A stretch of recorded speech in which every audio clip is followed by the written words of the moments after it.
Hello everyone, my name is Barbara from Fairies in My Pond, and today I am going to do a video basically on some information, and I'm going to answer a few questions. I'm going to share with you first about the eyelashes. Now many of you have been emailing me ever since I started this ball jointed doll, and you've been asking me a lot of questions, and I have answered a lot of you. So in this one, I'm going to share with you some reasons why I really feel in my work particularly that I really want hollow heads. Now you have a lot of options with a hollow head. Now you can go ahead and you can make your body to where it's not posable. You can have the core, the wire, and whatever, and just have a hollow head. And I'm going to explain to you the options that I feel that I have with having a hollow head.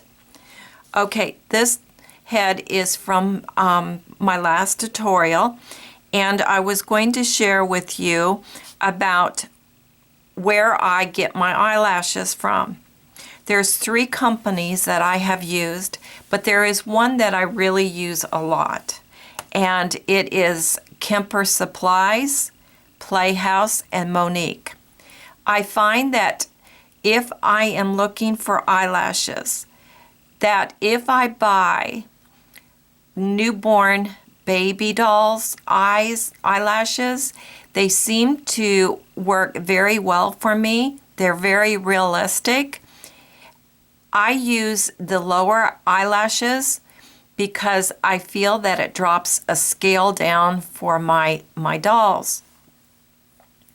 Now then, for the eyelashes, the one thing that I really do want to share with you is that when I buy them, and let's say they're too long, I don't ever cut the tips. I find that because when I have the hollow head, now if I wouldn't have the eyes in, and I would have my eyeliner on and all the makeup and everything, I would take some tacky glue. You can use the kind of glue that works for you. I would put it inside underneath that eyelid, and then I take the eyelash, and what I do is I push it back into the head until I have the length that I want. Let it set and dry. That is how I make the eyelashes shorter. I never cut the tips.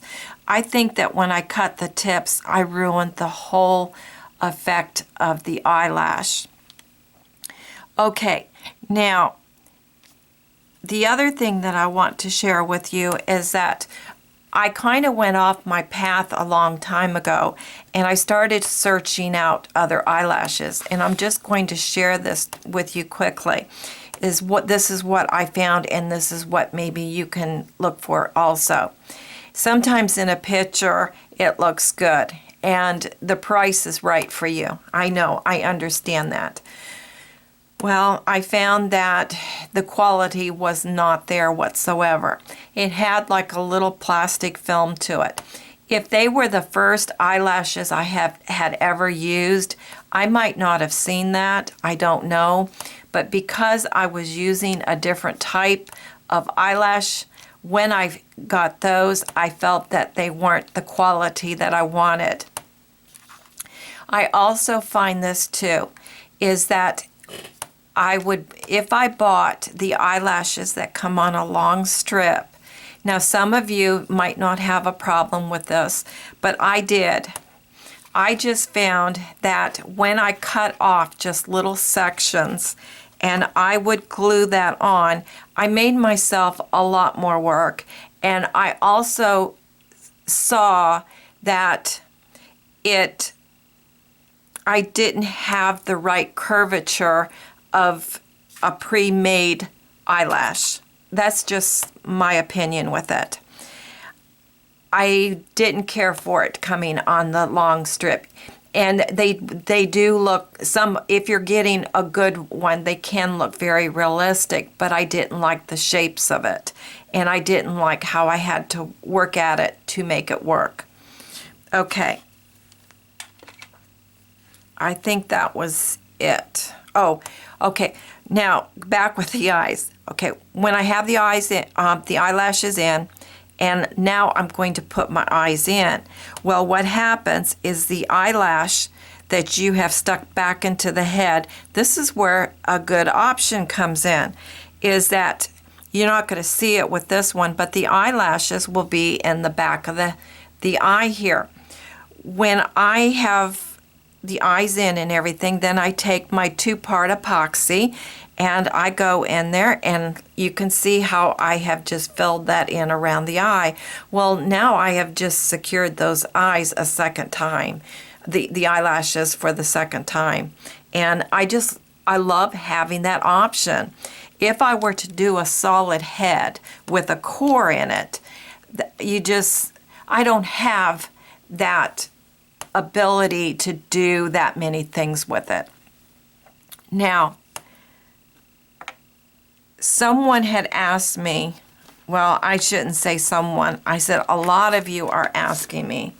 And I'm going to get into this one more time, and you're going to pretty much have to watch the tutorial on the wooden bead eyes. Just watch the drilling, because the drilling is the same way that I do the glass. That drilling is the most important part of the eye. I cannot stress that enough. You want to know about the glass, and you want to know about the bit, and you also want to know about the drill. The drill is, I consider that you do not have to go out and buy a brand new one unless you want to. Go to your pawn shops, go to flea markets, go to garage sales, but I've had this for a very long time. It's a multi-mini grinder. I would most definitely have this in with my tools, and you use it for bases. I use it to hollow out my dolls. It's just really comes in handy. Now I'll get back with this a little bit later on the tools, but let's get in with the glass beads. Okay, when I was doing the tutorial for the wooden beads, I was still in the process of doing research because I could not understand why I had glass beads, a diamond bit, which are these, and it was burning and it was hard to press in. I called the glass company and they told me that I didn't have glass beads. I said, but the package says glass beads. He says, yes, they can say that, but it's mixed. It's either, he explained it this way, acrylic, plastic, but some sort of a material mixed in with maybe a little bit of glass. And you might not have as much glass as you think. So I says, well, then how do I tell because they're saying glass? He says, well, you'll be able to tell because you're going to go by feel and weight now that you know what to look for. So all I did was I went to Michael's, and they have them on a string, which that worked out well because I get to feel them. I didn't even have to feel that, my other one, because I took it with me.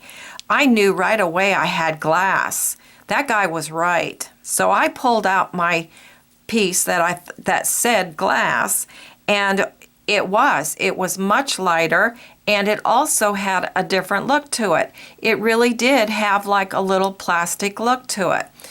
I bought these, came home, and I drilled them out. I had no problem whatsoever. Now I found them in all different sizes. I found big, small, and I even have a little bit smaller than this one, and I also have one that is much larger than these. Every time I go to the store, any kind of craft store, I head right for the beads. I don't care if I need them or not. When I find them in all different sizes, I grab them. Okay. You've got to drill that iris out. and you have to make that lip. Now the reason for that is, and you email me and you say, oh, you tell me to use magic gloss. It doesn't work for me. It pops off. It has air bubbles. Well, all I can say is that I don't have air bubbles with it. I just don't experience it. If I do, it might be once in, I don't care, in about 50 pairs of eyes. That's what I'm just saying. I just don't experience it. The other thing is, I feel that it's giving me the clarity and it's giving me a glass look. I had to figure out a way to make it work. It wasn't magic gloss that was no good. It was that I had to figure out the way to make it work. And to make that work, it's very important, and I cannot stress it enough, is that you have to drill out up underneath. When you go into it, you make your hole, you've got to take a smaller bit and you have to go up underneath that lip and hollow that out. And what happens is that when you put your UV gel on it, it actually, the eyeball,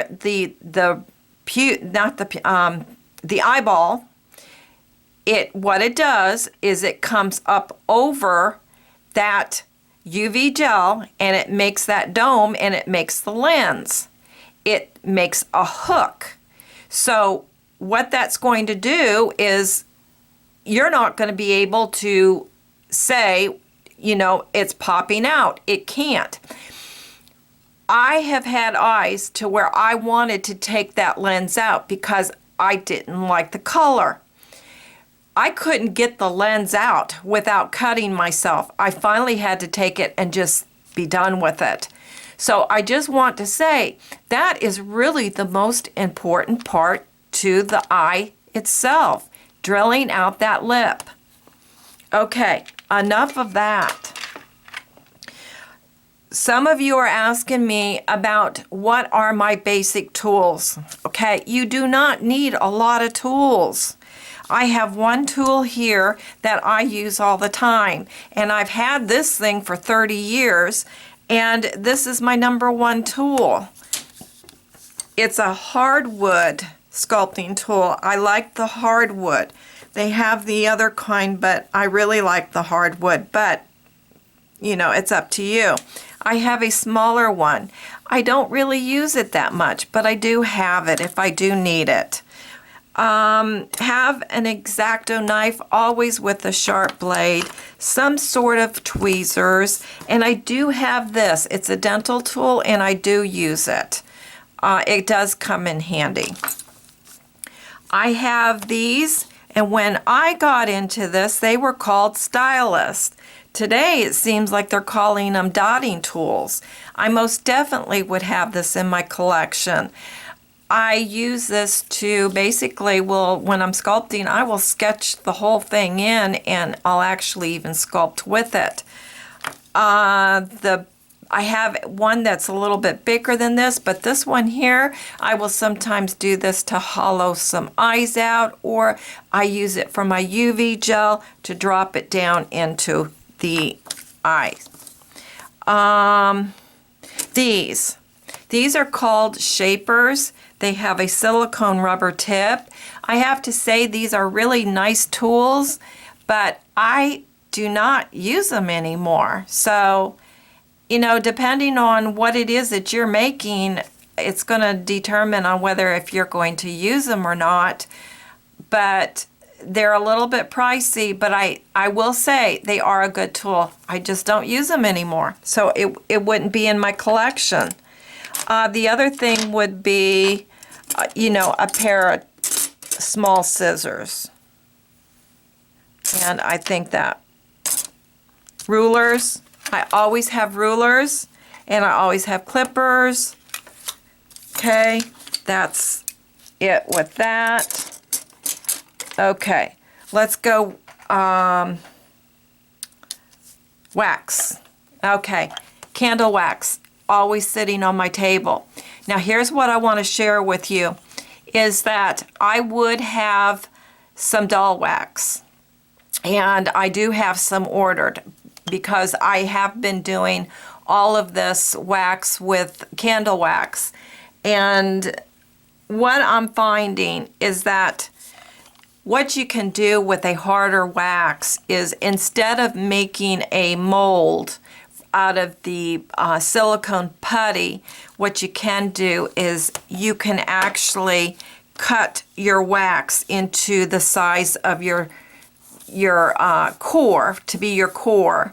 And with the candle wax, it is a little bit difficult to do it. Even though I have done it, it wants to really break up. So I would say I would most definitely have a harder wax. And I would also use the candle wax as far as always putting it over my cooked clay. Back to the eyelashes, I don't think I said this, but I will go ahead and say it, is that sometimes when I have the eyeliner on and my eyelash is a little bit lighter, okay, around the eyelid part of the eyelash, it might be too light. I find that if I take my India ink and I just go over that before I put it on the doll, that is if it's the right length. If it's not the right length, then I don't need to do that. But by me putting that on there, it covers that, and then I don't see my line. One other thing, and I think I'll call it quits, is that I have not shared this with any of you, but this is something that I do have on my table. And there's a couple of reasons of why I do. Is that I have compressed air, and I use this for when I am sitting at my table, and let's say I'm sculpting a hand, or I'm sculpting something that my hands are really getting warm and my clay is getting soft. I will turn my can upside down and I will spray the piece, and what it does is it cools down my clay. Now the reason why I do that is because I don't have to get up and go and put it in my freezer. I just go ahead and spray it. Okay, I've had no problem doing that. The liquid that comes out actually will evaporate, and I've put it in my oven. It's never done anything to it. So I've been doing that for years. And I think that's it. Everyone, I hope this has answered a lot of your questions. As I keep doing this ball jointed doll, the emails that come in, and if there's enough questions, I will make another video. I will try to explain things a little bit better, or, whatever. We'll see how this all goes. So everyone, I'll see you in my next tutorial.